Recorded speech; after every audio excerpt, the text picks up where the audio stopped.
सुबह थी। सूरज की पहली किरणों ने पूरे गांव को सुनहरी रोशनी में नहला दिया था। धूल भरी पगडंडी पर धीरे धीरे एक बाइक आती दिखी, जिस पर बैठी थी एक साधारण सी लगने वाली लड़की।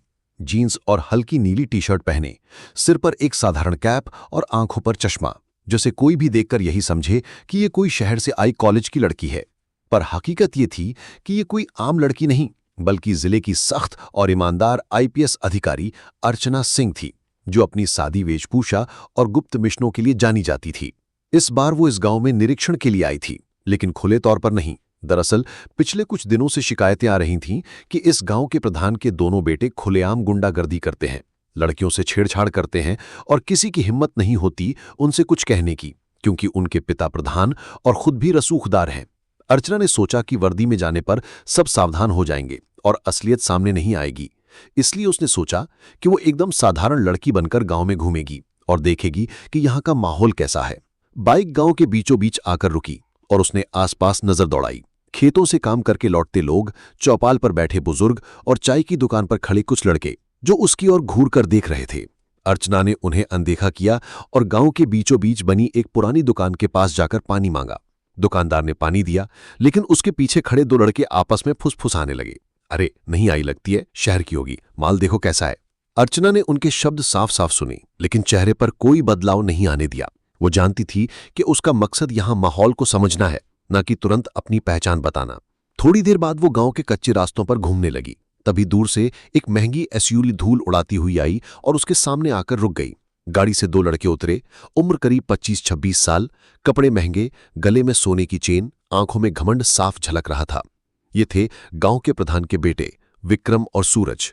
विक्रम ने उसे ऊपर से नीचे तक घूरा और मुस्कुराते हुए बोला, अरे मैडम जी, गांव में नए नए आई हैं लगता है, आपको कोई गाइड चाहिए क्या? सूरज ने तुरंत बात काटी, अरे भाई, गाइड तो मैं बन जाऊंगा, लेकिन पहले ये बताएं कि आप कहाँ रहती हैं, नंबर भी दे दीजिए, यहां अकेली घूमना सुरक्षित नहीं है। अर्चना ने ठंडे स्वर में कहा, मुझे किसी गाइड की जरूरत नहीं है, मैं अपने काम से आई हूं, आप लोग अपने काम में लगिए। विक्रम ने ठहाका लगाकर कहा, काम ही तो है गांव की मेहमानबाजी करना, और वैसे भी इतनी खूबसूरत लड़की हमारे गांव में पहली बार आई है, छोड़ना तो बनता नहीं। ये सुनकर आसपास खड़े कुछ लड़के भी हंसने लगे। अर्चना ने अब भी धैर्य रखा, लेकिन सूरज आगे बढ़कर उसके बहुत करीब आ गया और बोला, देखो बहन जी, यहाँ की हवा में घुलना मिलना सीख लो, वरना मुश्किल हो जाएगी। उसकी आंखों में ऐसी हिम्मत थी कि जैसे सामने कोई मजबूर लड़की खड़ी हो। तभी सूरज ने बिना अनुमति उसके कंधे पर हाथ रख दिया। अर्चना की आंखों में एक पल के लिए गुस्से की लपटें चमकी, लेकिन उसने तुरंत खुद को रोका। वो जानती थी कि अगर अभी सब सामने आ गया तो उसका असली मकसद गांव में इनकी असलियत पकड़ना फेल हो जाएगा। उसने बस इतना कहा, हाथ हटाओ। सूरज हंसते हुए बोला, अरे गुस्सा क्यों हो रही हो, प्यार से बात कर रहा हूं। विक्रम ने भी आगे बढ़कर कहा, तुम्हें नहीं पता, ये सूरज है और मैं विक्रम, इस गांव में हमारी चलती है, यहां जो हम कहें वही होता है। तभी पास के चाय वाले ने धीरे से अर्चना से कहा, बहन जी, आप शहर से आई हैं, इनसे बचकर रहना, ये बड़े खतरनाक हैं। अर्चना ने सिर हिलाकर इशारा किया कि चिंता मत करो, लेकिन विक्रम और सूरज अब खुलकर बदतमीजी पर उतर आए थे। उन्होंने उसके रास्ते में गाड़ी लगाकर रोक दिया और सूरज ने कहा, अब तो हमें तुम्हारे साथ थोड़ी देर बैठना ही पड़ेगा, चाय पिलाओगी या हम पिलाएं? अर्चना ने सीधा जवाब दिया, मुझे देर हो रही है, रास्ता दो। लेकिन दोनों हंसते हुए बोले, पहले थोड़ी मस्ती कर ले, फिर जाने देंगे। सूरज ने उसकी कलाई पकड़ने की कोशिश की, लेकिन अर्चना ने तेजी से हाथ खींच लिया और गुस्से में कहा, चेतावनी दे रही हूं, दूर रहो।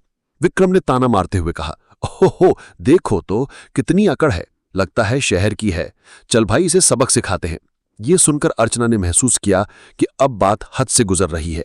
वो जानती थी कि अगर इन्हें तुरंत सबक नहीं सिखाया तो ये किसी और के साथ भी यही करेंगे। उसकी आंखों में अब वो तेज आ गया था जो अपराधियों को कंपा देता था, लेकिन विक्रम और सूरज को अभी पता नहीं था कि सामने कौन खड़ा है। अचानक सूरज ने उसका रास्ता रोकते हुए कहा, तो मैं तो अब गाड़ी में बैठाना ही पड़ेगा, चलो। इतना सुनना था कि अर्चना ने अपना धैर्य खो दिया। उसने तेजी से अपना बैग जमीन पर रखा और पलक झपकते ही सूरज की कलाई इतनी जोर से मरोड़ी कि वो दर्द से चिल्ला उठा, छोड़ो। विक्रम ने आगे बढ़कर उसे छुड़ाने की कोशिश की, लेकिन अर्चना ने उसके पेट में इतनी जोर से घुटना मारा कि वो 2 कदम पीछे हट गया और कराहने लगा। आसपास खड़े लोग अब हैरान थे। उन्हें अंदाजा हो रहा था कि ये लड़की आम नहीं है। सूरज ने फिर संभलकर हमला करने की कोशिश की, लेकिन अर्चना ने एक झटके में उसका हाथ मरोड़कर उसे जमीन पर गिरा दिया और उसके सीने पर पैर रख दिया। उसकी आवाज ठंडी लेकिन खतरनाक थी। तुम दोनों को आज सबक मिलेगा और ये गांव भी देखेगा कि गुंडागर्दी का अंजाम क्या होता है। विक्रम हांफते हुए बोला, तू है कौन रे? अर्चना ने जेब से धीरे धीरे अपना आईडी कार्ड निकाला और सबके सामने दिखाया। आईपीएस अर्चना सिंह, और आज से तुम्हारी दबंगई खत्म। भीड़ में सन्नाटा छा गया। कोई भी आंख उठाकर देखने की हिम्मत नहीं कर रहा था। विक्रम और सूरज के चेहरे का रंग उड़ चुका था। अर्चना ने पास के दुकानदार से कहा, पुलिस को बुलाओ। फिर भीड़ की ओर मुड़कर बोली, आज से अगर किसी ने इनकी दबंगई सहन की तो अगली बार सजा तुम सबको भी मिलेगी। लोग सहमे हुए सिर हिलाने लगे। पुलिस आने तक उसने दोनों को वहीं खड़ा रखा और उनकी हर हरकत पर नजर बनाए रखी। उसके दिमाग में अब अगला कदम साफ था, इनके खिलाफ सबूत जुटाना और ऐसा केस बनाना कि ये कभी बाहर ना निकल सके। लेकिन उसे अंदाजा नहीं था कि आगे ये मामला और गहराएगा और गांव में कई लोग इन दोनों का बचाव करने सामने आएंगे, जिससे हालात और बिगड़ जाएंगे। गांव के बीचों बीच बने पुराने बरगद के पेड़ के नीचे भीड़ अब और भी ज्यादा इकट्ठी हो गई थी। विक्रम और सूरज, जो कुछ मिनट पहले तक गांव में खुलेआम दबंगई का प्रदर्शन कर रहे थे, अब पुलिस के आने का इंतजार करते हुए पसीने पसीने हो रहे थे। उनकी आंखों में गुस्सा तो था, लेकिन उससे ज्यादा डर साफ झलक रहा था। अर्चना ने दोनों के हाथों को कसकर पकड़ा हुआ था ताकि वे भागने या किसी तरह बच निकलने की कोशिश ना कर सकें। तभी गांव का एक बुजुर्ग, जो प्रधान का खास आदमी माना जाता था, आगे आया और धीरे से बोला, बिटिया, आप जो भी हैं, लेकिन ये लड़के, इनका कुछ मत कीजिए, ये तो बस मजाक कर रहे थे। अर्चना ने उसकी आंखों में सीधा देखा और ठंडे स्वर में कहा, मजाक? किसी लड़की का रास्ता रोकना, उसे छूने की कोशिश करना, धमकाना, इसे तुम मजाक कहते हो?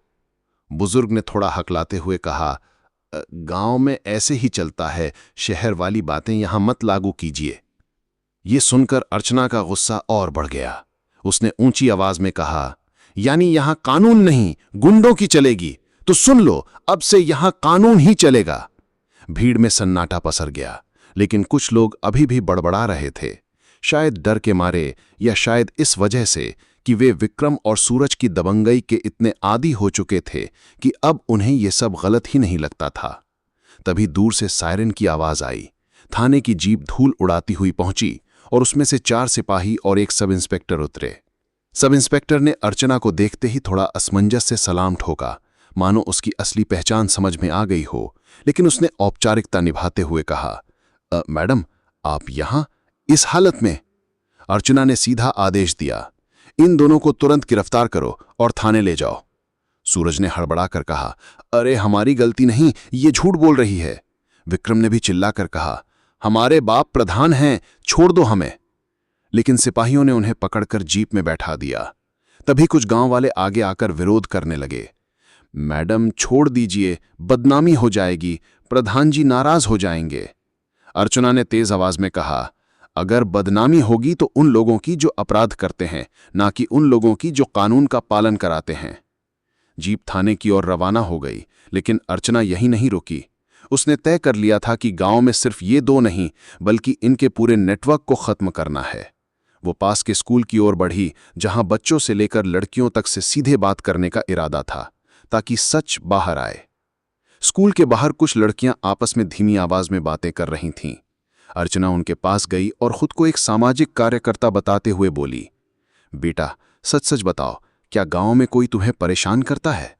पहले तो वे चुप रहीं, लेकिन धीरे धीरे एक लड़की ने हिम्मत जुटाकर कहा, मैडम, प्रधान के बेटे, वो हमें स्कूल आते जाते तंग करते हैं, कई बार तो रास्ता रोककर गंदी बातें भी करते हैं।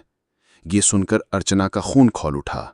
उसने नाम पूछा और लड़कियों ने साफ साफ विक्रम और सूरज का नाम लिया, लेकिन साथ ही ये भी बताया कि अगर कोई शिकायत करता है तो अगले दिन उसके घर के बाहर गुंडे खड़े हो जाते हैं, धमकियां दी जाती हैं और पंचायत में अपमानित किया जाता है। अर्चना ने सारी बातें अपने फोन में रिकॉर्ड कर लीं। फिर वो पास के खेतों में गई जहां मजदूर महिलाएं काम कर रही थीं। वहां भी वही कहानी थी, किसी का खेत हड़पना, किसी से जबरन वसूली करना और पुलिस तक पहुंचने से पहले ही मामले को दबा देना। असल में थाने के कई पुलिसकर्मी भी प्रधान के घर के आगे पीछे घूमते रहते थे, इसलिए कोई भी उनके खिलाफ नहीं जाता था। इस सबूत के साथ अर्चना थाने पहुंची। वहां उसने विक्रम और सूरज को लॉकअप में देखा, लेकिन उनके चेहरे पर घबराहट की जगह चालाकी थी। वे आपस में फुसफुसा रहे थे, जैसे कोई योजना बना रहे हों। सब इंस्पेक्टर ने धीरे से कहा, मैडम, प्रधान जी ने फोन किया है, वो आपसे बात करना चाहते हैं। अर्चना ने फोन लेने से इनकार करते हुए कहा, कह दो, अगर उन्हें बात करनी है तो थाने आकर करेंगे। शाम तक खबर पूरे गांव में फैल गई थी कि प्रधान के बेटे गिरफ्तार हो गए हैं। प्रधान खुद रात में थाने पहुंचा। उसके साथ कुछ दबंग और उसके समर्थक भी थे। उसने सीधे अर्चना के सामने आकर कहा, मैडम, आप नई नहीं आई हैं, गांव के तौर तरीके नहीं जानती। मेरे बेटे बस मजाक कर रहे थे, आप छोड़ दीजिए, वरना गांव में माहौल खराब हो जाएगा। अर्चना ने सख्त लहजे में कहा, माहौल खराब उन्होंने किया है, मैंने नहीं। और अगर आप सच में अपने बेटे को निर्दोष समझते हैं तो अदालत में आकर साबित कीजिए। प्रधान ने गुस्से से उसकी ओर देखा और धीमी आवाज में धमकी दी, मैडम, आप यहां अकेली हैं, शहर की हैं, संभल के रहना, वरना बुरा होगा। अर्चना उसकी आंखों में देखते हुए बोली, मुझे धमकियां बहुत लोग दे चुके हैं, लेकिन जो सच के साथ है उसे कोई हिला नहीं सकता। प्रधान ने कुछ देर तक घूरा, फिर पलटकर चला गया। लेकिन अर्चना को पता था कि ये मामला यहीं खत्म नहीं होगा। अगले ही दिन सुबह थाने में खबर आई कि गांव में प्रधान के समर्थकों ने विरोध मार्च निकाला है और लोगों को उकसाया जा रहा है कि वे पुलिस के खिलाफ खड़े हों। कई लोग थाने के बाहर जमा हो गए, नारेबाजी करने लगे। अर्चना ने यह सब देखा और तुरंत तय कर लिया कि वो इस खेल को पूरी तरह खत्म करेगी। सिर्फ गिरफ्तारी नहीं, बल्कि पूरे नेटवर्क को कानून के शिकंजे में लाएगी। इसके लिए उसे और सबूत, गवाह और कड़ी कानूनी तैयारी करनी होगी। लेकिन वो ये नहीं जानती थी कि रात होने से पहले ही एक ऐसी घटना घटेगी जो इस मामले को और भी खतरनाक बना देगी और उसकी अपनी जान पर भी खतरा मंडराने लगेगा। रात का सन्नाटा गांव पर धीरे धीरे उतर रहा था, लेकिन अर्चना के दिमाग में दिन भर की सारी घटनाएं घूम रही थीं। थाने में बैठकर वो केस फाइल देख रही थी, लेकिन भीतर ही भीतर उसे एहसास हो रहा था कि विरोध मार्च और भीड़ का इकट्ठा होना किसी बड़े खेल की तैयारी है। उसने अपने एक भरोसेमंद सिपाही को आदेश दिया कि गांव में चुपचाप घूम कर देखो, कहीं कोई मीटिंग या गुप्त सभा तो नहीं हो रही। वो सिपाही तुरंत निकला और करीब 1 घंटे बाद वापस आया। उसके चेहरे पर चिंता की लकीरें थीं। उसने धीरे से कहा, मैडम, प्रधान के घर के पीछे पुराने गोदाम में बहुत से लोग जमा हैं, हथियार भी दिखे और कुछ लोग कह रहे थे कि मैडम को सबक सिखाना पड़ेगा। अर्चना में आंखें सक्रिय करते हुए गहरी सांस ली। यह साफ था कि मामला अब सिर्फ विरोध तक सीमित नहीं, बल्कि सीधा हमला करने की योजना बन चुकी थी। उसने तुरंत जिले के एसपी को कॉल करके हालात की जानकारी दी, लेकिन जवाब में बस इतना कहा गया, मैडम, कोशिश करें मामला शांतिपूर्ण तरीके से सुलझ जाए, ऊपर से दबाव है। यह सुनकर अर्चना को एहसास हुआ कि राजनीति का हाथ इन दबंगों के सर पर है और ऊपर के कई लोग नहीं चाहते कि ये केस आगे बढ़े। लेकिन उसने तय कर लिया था कि डर या दबाव के आगे झुकना नहीं है। रात के करीब 9 बजे अचानक थाने के बाहर शोर मचने लगा। अर्चना बाहर आई तो देखा कि 15-20 लोग लाठियां, डंडे और मोटरसाइकिलों के साथ आए थे। वे जोर जोर से नारेबाजी कर रहे थे, प्रधान जी जिंदाबाद, मैडम वापस जाओ, हमारे बेटों को छोड़ो। उनमें से कुछ लोग आगे बढ़कर गेट हिलाने लगे। सिपाहियों ने उन्हें रोकने की कोशिश की, लेकिन भीड़ और उग्र होती जा रही थी। अर्चना ने लाउडस्पीकर में सख्त आवाज में कहा, यह सरकारी दफ्तर है, किसी ने हिंसा की तो जेल भेजा जाएगा। लेकिन भीड़ में से एक आदमी चिल्लाया, हमें धमका मत, वरना तुझे यही सबक सिखा देंगे। तभी एक पत्थर अंदर फेंका गया जो दीवार से टकरा कर गिरा। माहौल तनावपूर्ण हो गया। अर्चना ने तुरंत कुछ सिपाहियों को बाहर भेजा और खुद भी निकलकर गेट पर खड़ी हो गई। उसने सीधे भीड़ की आंखों में देखते हुए कहा, जिसे भी अपनी जिंदगी बर्बाद करनी है, हिंसा करके देख ले, कानून सबको जवाब देगा। उसकी दृढ़ आवाज से कुछ लोग पीछे हटे, लेकिन कुछ अभी भी आक्रामक थे। तभी भीड़ में से एक नकाबपोश युवक ने अचानक गेट के पास आकर पेट्रोल से भरी बोतल फेंकने की कोशिश की, लेकिन अर्चना ने बिजली सी तेजी से आगे बढ़कर उसका हाथ पकड़ लिया। बोतल जमीन पर गिरकर लुढ़क गई और युवक को उसने जोर से धक्का देकर गिरा दिया। ये देखकर बाकी लोग थोड़ी देर के लिए चौंक गए। सिपाहियों ने मौके का फायदा उठाकर कुछ को पकड़ लिया, लेकिन ज्यादातर लोग अंधेरे का फायदा उठाकर भाग निकले। भीड़ छट गई, लेकिन अर्चना जानती थी कि यह बस शुरुआत थी। उसने पकड़े गए लोगों से पूछताछ शुरू की, लेकिन वे सिर्फ यही कहते रहे कि उन्हें प्रधान के आदमी ने बुलाया था। किसी ने सीधा प्रधान का नाम नहीं लिया, शायद डर से या वफादारी के कारण। रात के करीब 11 बजे अर्चना थाने के पिछले हिस्से में अपने ऑफिस में बैठी थी। तभी अचानक एक सिपाही दौड़ता हुआ आया और बोला, मैडम, लॉकअप का ताला खुला है, विक्रम और सूरज भाग गए हैं। अर्चना के पैरों तले जमीन खिसक गई, लेकिन उसने गुस्से को काबू में रखते हुए तुरंत कहा, गांव के सभी रास्तों पर नाकाबंदी करो और चौकियों को सूचना दो। हालांकि उसे शक था कि अंदर से मिली भगत के बिना संभव नहीं था। उसने रात भर खुद गश्त की, लेकिन दोनों का कोई सुराग नहीं मिला। सुबह होते खबर आई कि विक्रम और सूरज गांव के बाहर एक फार्म हाउस में देखे गए हैं, लेकिन वहां पहुंचने से पहले ही वे फिर गायब हो गए। इसके साथ ही गांव में अफवाहें फैलने लगी कि मैडम शहर वालों की एजेंट है जो गांव की इज्जत खराब करने आई हैं। प्रधान के लोग हर घर में जाकर कहते कि यह शहर वाली हमारे लड़कों को झूठे केस में फंसा रही है। माहौल इस तरह बनाया जा रहा था कि लोग अर्चना के खिलाफ खड़े हो जाएं। अर्चना को पता था कि अब उसे 2 मोर्चों पर लड़ना है, एक अपराधियों के खिलाफ और दूसरा झूठी अफवाहों के खिलाफ। उसने फैसला किया कि अब वो सीधे गांव के लोगों से बात करेगी। अगले दिन वो अकेली गांव के चौपाल पर पहुंची, जहां सुबह सुबह काफी लोग इकट्ठा थे। उसने सबको इशारे से शांत कराया और कहा, मैं यहां किसी की इज्जत खराब करने नहीं आई हूं। मैं यहां आपकी बेटियों, बहनों और बच्चों को सुरक्षित रखने आई हूं। जो लोग आपको मुझसे दूर करने की कोशिश कर रहे हैं, वही असल में आपका नुकसान कर रहे हैं। उसकी आवाज में सच्चाई थी और कुछ बुजुर्ग सिर हिलाने लगे, लेकिन कई अभी भी चुप थे। तभी एक महिला भीड़ में से आगे बढ़ी, उसकी आंखों में आंसू थे। उसने सबके सामने कहा, मैडम, मैंने अपनी बेटी की इज्जत बचाने के लिए कितनी बार प्रधान के बेटों से मिन्नतें की हैं, लेकिन उन्होंने नहीं सुना।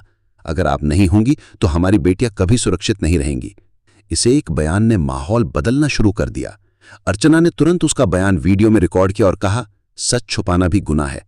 लेकिन तभी पीछे से खबर आई कि प्रधान ने शहर से कुछ हथियारबंद लोगों को बुला लिया है और आज रात कुछ बड़ा होने वाला है। ये सुनते ही अर्चना ने तय कर लिया कि आज रात वो गांव में ही रहेगी और जो भी हमला होगा उसका जवाब वहीं दिया जाएगा। लेकिन वो ये नहीं जानती थी कि आज की रात उसकी जिंदगी की सबसे खतरनाक रात बनने वाली है, जिसमें गोलियां भी चलेंगी और गांव के कई राज भी खुलेंगे। गांव की रातें वैसे तो शांत और सन्नाटे से भरी होती थीं, लेकिन उस रात माहौल में एक अजीब सी बेचैनी थी। आसमान में चांद बादलों के पीछे छिपा था, ठंडी हवा चल रही थी और दूर कहीं कुत्तों के भौंकने की आवाजें आ रही थी। अर्चना ने अपने मन में ठान लिया था कि आज वो थाने से नहीं बल्कि गांव के बीच से हालात को संभालेगी। उसने कुछ भरोसेमंद सिपाहियों के साथ रणनीति बनाई और उन्हें गांव के अलग अलग हिस्सों में तैनात कर दिया। खुद उसने चौपाल के पास एक पुरानी ईंट की दीवार के पीछे पोजीशन ली, ताकि अगर कोई अचानक हमला करे तो वो तुरंत जवाब दे सके। रात के करीब 11 बजे गांव के दक्षिण छोर पर हलचल शुरू हुई। 5-6 मोटरसाइकिलें बिना हेडलाइट के धीरे धीरे गांव में दाखिल हो रही थीं। उनके पीछे एक सफेद बोलेरो थी, जिसकी खिड़कियों पर काले पर्दे लगे थे। अर्चना की नजरें चौकन्नी हो गई। उसने वायरलेस में धीमी आवाज में आदेश दिया, सभी अपनी जगह तैयार रहें। जब तक मैं इशारा ना दूं, कोई गोली ना चले। मोटरसाइकिलों पर बैठे लड़कों के हाथ में लाठियां और तलवारें साफ दिख रही थीं और बोलेरो के अंदर से हथियारों की चमक झलक रही थी। ये साफ था कि ये लोग किसी डराने धमकाने के लिए नहीं बल्कि सीधा हमला करने आए थे। बोलेरो चौपाल के पास रुकी और उसमें से विक्रम और सूरज उतरे। दोनों के चेहरे पर वही पुराना घमंड था, लेकिन इस बार उनकी आंखों में बदले की आग भी साफ नजर आ रही थी। सूरज ने जोर से चिल्लाकर कहा, सुनो गांव वालों, आज हम इस औरत को यहां से भगाकर ही मानेंगे। जिसने हमारी बेइज्जती की, आज उसकी बारी है। भीड़ में कुछ लोग खड़े खड़े तमाशा देखने लगे, जबकि कुछ प्रधान के डर से चुप थे। विक्रम ने और भड़काने की कोशिश की, अगर आज हमने इसे नहीं निकाला तो कल ये तुम सबके घर में घुसकर मर्दों को जेल और औरतों को बदनाम करेगी। अर्चना ने यह सब सुनते हुए तय कर लिया कि अब और इंतजार नहीं। वो दीवार के पीछे से निकली और सीधे बोलेरो के सामने आकर खड़ी हो गई। उसकी अचानक मौजूदगी से भीड़ और हमलावर दोनों कुछ पल के लिए ठिठक गए। अर्चना ने ऊंची आवाज में कहा, आज फैसला होगा, लेकिन कानून के मुताबिक, ना कि गुंडागर्दी से। विक्रम ने ताना मारते हुए कहा, कानून? यहां कानून हमारी बंदूक है और फैसला हमारी जबान से होगा। ये कहते ही उसने अपने साथ आए एक आदमी को इशारा किया, जिसने कमर से पिस्टल निकाल ली। लेकिन पिस्टल तानने से पहले ही अर्चना ने आगे बढ़कर उसका हाथ मरोड़ा और हथियार जमीन पर गिरा दिया। उसी समय बाकी सिपाही अपनी अपनी पोजीशन से बाहर आए और चारों तरफ से घेराबंदी कर दी। इसके बावजूद कुछ हमलावर पीछे हटने की बजाय आगे बढ़े और लाठियां घुमाने लगे। अर्चना ने अपने एक सिपाही को आदेश दिया, आंसू गैस के गोले छोड़ो। कुछ ही सेकंड में हवा में धुआं फैल गया और हमलावर खांसने लगे। लेकिन इस अफरा तफरी में सूरज पीछे से दबे पांव अर्चना की ओर बढ़ा और अचानक उसकी बांह पकड़ने की कोशिश की। अर्चना ने बिजली सी तेजी से घूमकर सीधे उसके चेहरे पर मुक्का मारा, जिससे वो जमीन पर गिर पड़ा। विक्रम ने गुस्से में एक पत्थर उठाया और वार करने को दौड़ा, लेकिन एक सिपाही ने उसे बीच में ही पकड़ लिया। अब हालात पुलिस के काबू में थे। करीब 15 हमलावरों को मौके पर ही गिरफ्तार कर लिया गया और बाकियों को भागने से पहले ही गांव के निकास पर रोक दिया गया। भीड़ अब पूरी तरह सन्न थी। अर्चना ने गांव वालों की तरफ मुड़कर कहा, आज ये लोग जेल जा रहे हैं, लेकिन अगर आप चुप रहे तो कल फिर कोई नया गुंडा पैदा होगा।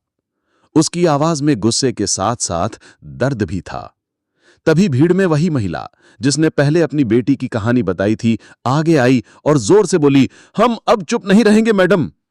उसके साथ कई और औरतें और कुछ बुजुर्ग भी आगे बढ़े और कहा, हम गवाही देंगे। ये सुनते ही अर्चना के चेहरे पर पहली बार संतोष की हल्की मुस्कान आई। उसने वहीं चौपाल पर अस्थायी तौर पर गवाहों के बयान रिकॉर्ड करवाए और सभी सबूत सुरक्षित किए। थाने पहुंचकर उसने पूरी रिपोर्ट तैयार की और उसी रात सभी गिरफ्तार लोगों को कोर्ट में पेश करने की तैयारी करवाई। लेकिन ये लड़ाई यहीं खत्म नहीं हुई। अगले दिन सुबह मीडिया की टीम गांव पहुंची और अर्चना की बहादुरी की खबर पूरे जिले में फैल गई। कई चैनलों ने दिखाया कि कैसे एक महिला आईपीएस ने अकेले दम पर गांव के गुंडों का खेल खत्म किया।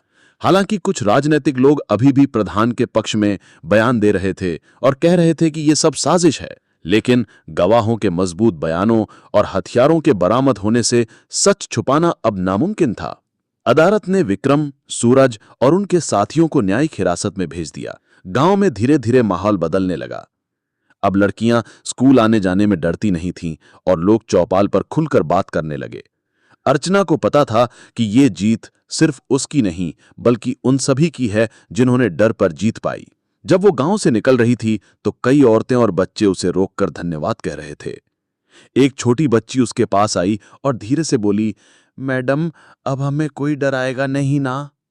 अर्चना ने उसके सिर पर हाथ रखकर कहा, जब तक कानून है और तुम सच के साथ हो, कोई तुम्हें नहीं डरा सकता। वो अपनी जीप में बैठी, लेकिन उसकी आंखों में हल्की नमी थी, शायद इस संतोष की कि उसने एक गांव की जिंदगी बदल दी। रास्ते भर हवा में अब डर की नहीं बल्कि आजादी की खुशबू थी और अर्चना जानती थी कि यही असली जीत है। गांव में अब सब कुछ पहले जैसा शांत नहीं था, लेकिन इस शांति के पीछे छिपी हलचल को सिर्फ कुछ ही लोग समझ पा रहे थे। गांव के चौक चौराहों पर, चाय की दुकानों पर, खेत की पगडंडियों पर और यहां तक कि तालाब के किनारे बैठकर मछली पकड़ने वालों के बीच भी सिर्फ एक ही चर्चा थी कि आखिर आईपीएस मैडम ने उस दिन प्रधान के बेटों के साथ जो किया वो सही था या गलत। कोई कहता कि उन्होंने गांव की इज्जत बचा ली, तो कोई कहता कि उन्होंने थोड़ी ज्यादा सख्ती कर दी। लेकिन सच तो ये था कि ज्यादातर लोगों के मन में एक अदृश्य डर और सम्मान दोनों ही एक साथ पैदा हो गया था। गांव के प्रधान का घर अब जैसे एक बंद किला बन गया था, जहां से बाहर कोई ज्यादा आता जाता नहीं था। प्रधान खुद भी दिन में बहुत कम दिखता था और जब दिखता था तो उसके चेहरे पर गुस्से, शर्म और बेबसी का मिला जुला भाव साफ नजर आता था। उसके दोनों बेटे जो पहले हर गली मोहल्ले में बेधड़क घूमते थे, अब जैसे गायब हो गए थे। दरअसल वे गांव में रहने की हिम्मत ही नहीं जुटा पा रहे थे, क्योंकि जो थू-थू उनकी वजह से हो रही थी वे उन्हें जीने नहीं दे रही थी। उधर आईपीएस मैडम अपने ऑफिस में वापस आ चुकी थीं, लेकिन उन्होंने गांव की रिपोर्ट को अब तक सील नहीं किया था। वो जानती थीं कि ये मामला केवल बदतमीजी या कानून तोड़ने का नहीं था, बल्कि ये एक गहरे जड़ जमाए भ्रष्ट और डर के माहौल को तोड़ने का सवाल था।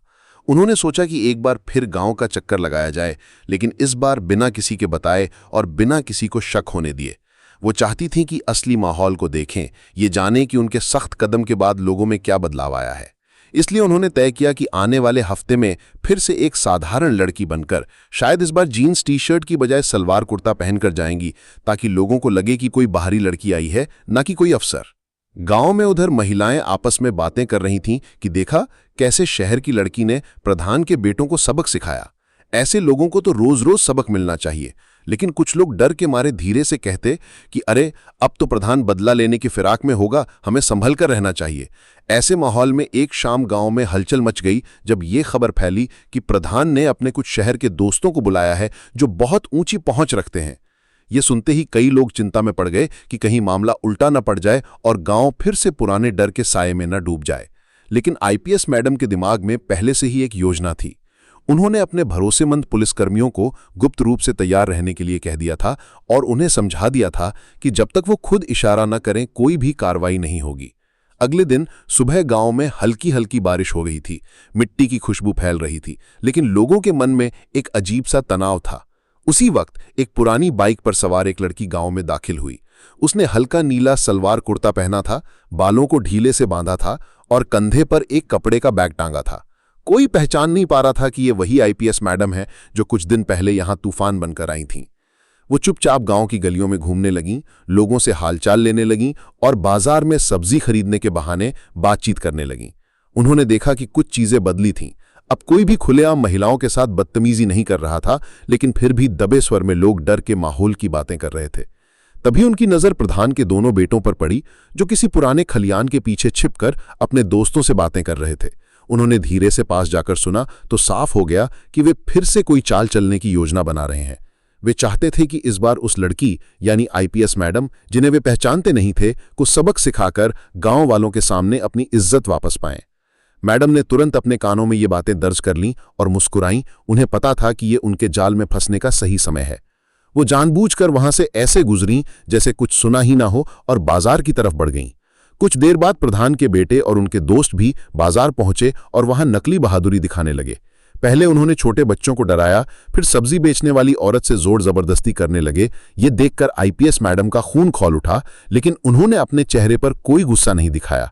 वो चुपचाप पास आईं और बोल पड़ी, अरे तुम लोग इतने मर्द हो तो किसी के साथ अच्छे से बात क्यों नहीं कर सकते? ये सुनते ही वे सब हंस पड़े और वही गलती कर बैठे जो पहले भी कर चुके थे। उन्होंने उन्हें धक्का दिया और अश्लील बातें करने लगे। ठीक उसी वक्त मैडम ने अपने बैग से एक छोटा सा वायरलेस निकाला और कोड वर्ड बोल दिया। पलक झपकते ही चारों तरफ से पुलिस ने घेर लिया और प्रधान के बेटे रंगे हाथ पकड़े गए। भीड़ जमा हो गई, लोग तालियां बजाने लगे और कई महिलाएं तो खुशी से रो पड़ीं। प्रधान के घर के सामने भी ये खबर पहुंचते ही मातम छा गया, लेकिन आईपीएस मैडम यहीं नहीं रुकीं। उन्होंने मौके पर ही ऐलान किया कि इन दोनों को सिर्फ बदतमीजी के लिए नहीं, बल्कि महिला उत्पीड़न, धमकी और अवैध कामों के मामलों में भी मुकदमा दर्ज किया जाएगा। ये सुनकर गांव में पहली बार लोगों को लगा कि कानून का डंडा सच में बराबर पड़ता है। लौटते वक्त मैडम ने सोचा कि अब शायद इस गांव में बेटियां थोड़ा चैन से सांस ले पाएंगी, लेकिन उनके मन में यह भी था कि असली बदलाव तभी आएगा जब लोग खुद उठकर गलत के खिलाफ खड़े होंगे, सिर्फ पुलिस या अफसर पर निर्भर नहीं रहेंगे। उन्होंने तय किया कि वो इस गांव को एक उदाहरण बनाएंगी, ताकि आसपास के गांवों में भी ये संदेश पहुंचे कि कानून के सामने कोई प्रधान, कोई बेटा, कोई रसूखदार बड़ा नहीं होता। और इस बार गांव की गलियों में जो कानाफूसी थी, उसमें डर की जगह उम्मीद की आवाज ज्यादा थी। गांव के चौपाल पर उस दिन शाम को एक अजीब सा सन्नाटा था, क्योंकि जो घटना सुबह हुई थी उसने पूरे इलाके की रफ्तार ही बदल दी थी। गांव के लोग आपस में धीमी आवाज में बातें कर रहे थे, लेकिन उनकी नजरें बार बार पुलिस जीप की तरफ उठ रही थीं, जिसमें वही महिला बैठी थी जो सुबह जीन्स टी शर्ट में एक साधारण लड़की की तरह आई थी। लेकिन अब उसकी आंखों में जो रौब था, वो किसी राजा की तलवार की तरह चमक रहा था। वो और कोई नहीं बल्कि आईपीएस मैडम थीं, जिनकी पहचान का खुलासा होते ही पूरे गांव में भूचाल आ गया था।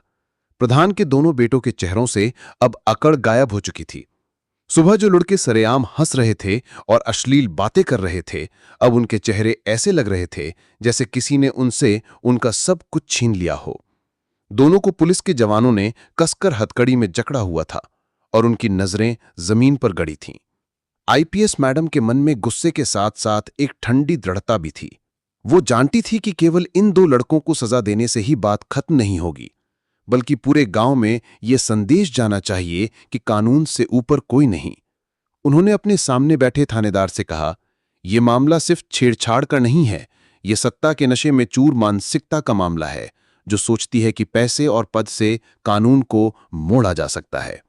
थानेदार ने हामी भरी और तुरंत एफआईआर दर्ज करने का आदेश दे दिया। इसके बाद मैडम ने गांव के बुजुर्गों को चौपाल पर बुलाया। बुजुर्ग पहले तो हिचकिचाए, लेकिन फिर उनकी आंखों में यह देखकर सम्मान आ गया कि मैडम इतनी बड़ी अफसर होकर भी गांव के बीच बैठकर सीधे बातचीत कर रही हैं। मैडम ने बुजुर्गों से कहा, आज इन दोनों को मैं गिरफ्तार करवा रही हूं, लेकिन कल अगर इस गांव की किसी भी लड़की के साथ ऐसा हुआ तो सिर्फ आरोपी ही नहीं, चुप रहने वाले भी जिम्मेदार होंगे। यह सुनकर वहां मौजूद हर आदमी का चेहरा गंभीर हो गया। इसी दौरान मीडिया की कुछ गाड़ियां चौपाल पर आ पहुंची। कैमरों के सामने मैडम का चेहरा सख्त था और उन्होंने बिना किसी भावुकता के घटना का ब्यौरा दिया, ताकि लोगों को पता चले कि कानून सिर्फ किताबों में नहीं, जमीनी हकीकत में भी जिंदा है। प्रधान, जो अब तक अपने घर के भीतर दुबका बैठा था, आखिरकार बाहर आया, लेकिन उसके चेहरे से रुआं सी हालत साफ झलक रही थी। उसने मैडम के सामने आकर कहा, मैडम जी, गलती हो गई, बच्चे हैं, माफ कर दीजिए। ये सुनते ही मैडम की आंखें ऐसी चमकी कि प्रधान ने खुद कदम पीछे खींच लिए। उन्होंने ठंडे लेकिन तेज स्वर में कहा, अगर ये बच्चे हैं तो फिर आपके घर में कानून तोड़ने वाले दानव कहां रहते हैं? बच्चों की उम्र में गुनाह की इजाजत नहीं मिलती, बल्कि सजा मिलती है। ये कहकर वो मुड़ी और पुलिस टीम को इशारा किया कि दोनों को थाने ले जाया जाए। गांव की औरतें, जो अब तक खिड़कियों दरवाजों के पीछे से देख रही थीं, अब बाहर निकल आईं। उनके चेहरों पर एक अजीब सा सुकून था, जैसे सालों से जो आवाज दबा रखी थी, आज किसी ने उसे बाहर निकाल दिया हो। एक बुजुर्ग औरत आगे बढ़ी और मैडम के हाथ छूते हुए बोली, बिटिया, तूने तो आज हमारी बेटियों के सिर पर हाथ रख दिया।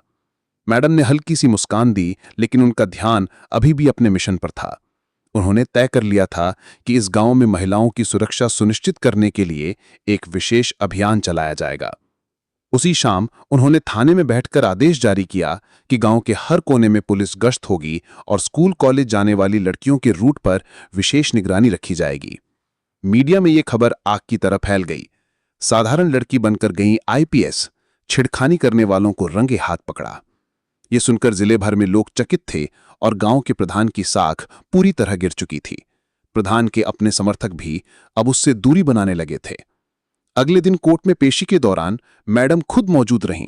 कोर्ट में उन्होंने बड़े ही ठोस और कानूनी तरीके से केस पेश किया, ताकि किसी भी तकनीकी कमी के कारण आरोपी छूट न सकें। जज ने भी मामले की गंभीरता को देखते हुए दोनों आरोपियों को न्यायिक हिरासत में भेजने का आदेश दिया। कोर्ट से लौटते समय मैडम की जीप गांव के रास्ते से गुजरी। इस बार वही लोग जो सुबह सुबह उन्हें एक अनजान लड़की समझकर ताने मार रहे थे, अब खामोश खड़े थे। कुछ ने तो सिर भी झुका लिया। गांव के छोटे छोटे बच्चे साइड में खड़े होकर उन्हें देख रहे थे, जैसे उन्होंने किसी नायक को अपनी आंखों के सामने देखा हो। थाने लौटकर मैडम ने अपनी टीम को बुलाया और कहा, मिशन पूरा नहीं हुआ है, हमें सिर्फ केस खत्म नहीं करना, बल्कि सोच बदलनी है। ये कहकर उन्होंने गांव में महिला जागरूकता अभियान चलाने का प्लान बनाया। अगले हफ्ते उन्होंने खुद गांव के स्कूल में जाकर बच्चियों से बात की, उन्हें उनके अधिकार बताए और लड़कों को समझाया कि औरतों की इज्जत करना सिर्फ कानून का डर नहीं, बल्कि इंसानियत की बुनियाद है। उस दिन के बाद से गांव का माहौल बदलने लगा। गली कूचों में अब कोई लड़की अकेली गुजरती तो लोग रास्ता छोड़ देते, और ये बदलाव गांव की महिलाएं खुलेआम महसूस कर रही थीं। प्रधान, जो अब तक मैडम को रोकने की कोशिश कर रहा था, अब खुद गांव में औरतों की सुरक्षा की बात करने लगा। शायद मजबूरी में, लेकिन ये मजबूरी ही सही बदलाव की पहली सीढ़ी थी। शहर की सुबह सामान्य थी, लेकिन हवा में एक अजीब सा तनाव घुला हुआ था, जैसे कोई बड़ी घटना घटने वाली हो। आईपीएस माधवी ने रात भर एक भी पल चैन से नहीं सोया था। उसका मन कल हुई घटनाओं की लकीरों में उलझा हुआ था। उसकी आंखों के सामने अब भी वो नजारा घूम रहा था जब उसने अपने बेटे आर्यन को, जिसे वो 10 साल से मृत मान चुकी थी, फुटपाथ पर भीख मांगते देखा था। उसके चेहरे की झुर्रियां, धूल में लिपटा शरीर और आंखों की खालीपन ने उसकी आत्मा को झकझोर दिया था। उसने रात भर अपने आप को समझाने की कोशिश की थी कि अब ये सिर्फ माँ बेटे की मुलाकात नहीं, बल्कि एक लड़ाई है। लड़ाई उन हालातों से जिसने उसके बेटे को इस हालत में ला दिया। सुबह 7 बजे माधवी अपने क्वार्टर से निकली। आज उसने वर्दी नहीं पहनी, बल्कि साधारण कपड़े पहने थे, लेकिन उसके कदमों में एक अधिकारी की दृढ़ता और एक मां का संकल्प साफ झलक रहा था। वो सीधे उस जगह पहुंची जहां कल आर्यन को देखा था, लेकिन आज वो वहां नहीं था। उसने आसपास के लोगों से पूछा तो किसी ने कहा कि शायद वो पुराने पुल के पास वाले चौराहे पर भीख मांगता होगा। माधवी का दिल धक धक करने लगा। जैसे जैसे वो वहां पहुंची, उसके अंदर की बेचैनी बढ़ती गई। आखिरकार उसने भीड़ में उसे देखा। वही दुबला पतला, झुका हुआ शरीर, फटे कपड़े, लेकिन इस बार उसकी आंखें थोड़ी चमक रही थीं। शायद कल अपनी मां को देखकर उसके दिल में कोई हलचल हुई थी। माधवी धीरे से उसके पास गई और बिना कुछ कहे उसके सामने बैठ गई। आर्यन ने उसे देखा और इस बार बिना हिचकिचाई कहा, आप सच में मेरी मां हो? माधवी की आंखों से आंसू छलक पड़े। उसने उसका हाथ पकड़ लिया और बोली, हां बेटा, मैं तुम्हारी मां हूं और अब तुम्हें यहां एक पल भी नहीं रहना है। आर्यन ने अपना हाथ धीरे से खींचते हुए कहा, लेकिन मां, मैं कहाँ जाऊंगा? मेरा तो कोई घर नहीं है। माधवी ने दृढ़ स्वर में कहा, तुम्हारा घर मैं हूं, तुम्हारा परिवार मैं हूं, और अब मैं तुम्हें अपनी बाहों में लेकर उस अंधेरे से निकालूंगी जिसमें तुम्हें इन सालों में धकेल दिया गया। भीड़ में कुछ लोग ये दृश्य देखकर भावुक हो गए। माधवी ने वहां खड़े अपने गार्ड को इशारा किया और कहा कि तुरंत बच्चे को कार में बैठाया जाए। रास्ते भर आर्यन खिड़की से बाहर देखता रहा, जैसे वो शहर को नए नजरिए से देख रहा हो। घर पहुंचकर माधवी ने सबसे पहले उसे नहलाया, नए कपड़े पहनाए और गर्म खाना खिलाया। लेकिन आर्यन हर निवाले के बाद कुछ देर रुक जाता। शायद उसे विश्वास नहीं हो रहा था कि अब उसके पास खाने के लिए इतना कुछ है। खाना खाने के बाद वो माधवी के पास बैठा और धीमे स्वर में बोला, मां, अगर आप मुझे पहले मिल जाती तो क्या मैं ऐसे गलियों में भटकता? माधवी का गला भर आया। उसने बस उसे गले से लगा लिया और कहा, अब मैं तुम्हें कहीं नहीं जाने दूंगी। शाम होते होते माधवी ने अपने भरोसेमंद अधिकारियों को बुलाया और आर्यन की पूरी कहानी बताई। उसने आदेश दिया कि तुरंत उन लोगों को खोजा जाए जिन्होंने एक बच्चे को सड़कों पर छोड़ दिया था। अगले कुछ दिनों में जांच हुई और पता चला कि आर्यन को 10 साल पहले एक मानव तस्करी गिरोह ने अगवा कर लिया था, लेकिन पुलिस रेड के दौरान वो बच निकला और तब से सड़कों पर भटक रहा था। यह सुनकर माधवी के अंदर आग भड़क उठी। उसने उस गिरोह को पकड़ने के लिए एक विशेष टीम बनाई और कुछ ही हफ्तों में पूरे नेटवर्क को खत्म कर दिया। आर्यन अब सुरक्षित था, लेकिन उसकी आंखों में अब भी अतीत के डर की झलक थी। माधवी ने तय किया कि वो न केवल अपने बेटे को बल्कि उन सभी बच्चों को बचाएगी जो इस हालात में फंसे हैं। कुछ महीनों बाद आर्यन स्कूल जाने लगा। साफ सुथरे कपड़े, किताबें और मां का साथ उसके लिए किसी सपने से कम नहीं था। वो अब भी कभी कभी रात को डर के मारे चौंक जाता, लेकिन हर बार माधवी उसका हाथ पकड़कर कहती, डर मत, अब मैं हूं। एक दिन आर्यन ने मासूम मुस्कान के साथ कहा, मां, अब मैं बड़ा होकर पुलिस अफसर बनूंगा, बिल्कुल आपकी तरह, ताकि कोई और बच्चा भी इस दर्द से ना गुजरे। यह सुनकर माधवी की आंखों में गर्व के आंसू आ गए। उसने महसूस किया कि उसकी जिंदगी का सबसे बड़ा मिशन अब पूरा हो चुका है। वो अब सिर्फ एक आईपीएस अफसर नहीं, बल्कि एक मां भी थी जिसने अपने खोए बेटे को वापस पाया और उसकी मासूमियत को बचा लिया था। उस दिन शाम को माधवी अपने घर की बालकनी में खड़ी थी। आर्यन उसके पास आकर बोला, मां, आपने मुझे फिर से जीना सिखा दिया।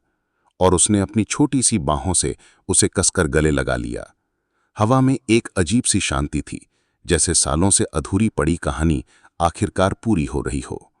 माधवी ने आसमान की ओर देखा और मन ही मन कहा, धन्यवाद भगवान, मेरा बेटा मुझे वापस देने के लिए।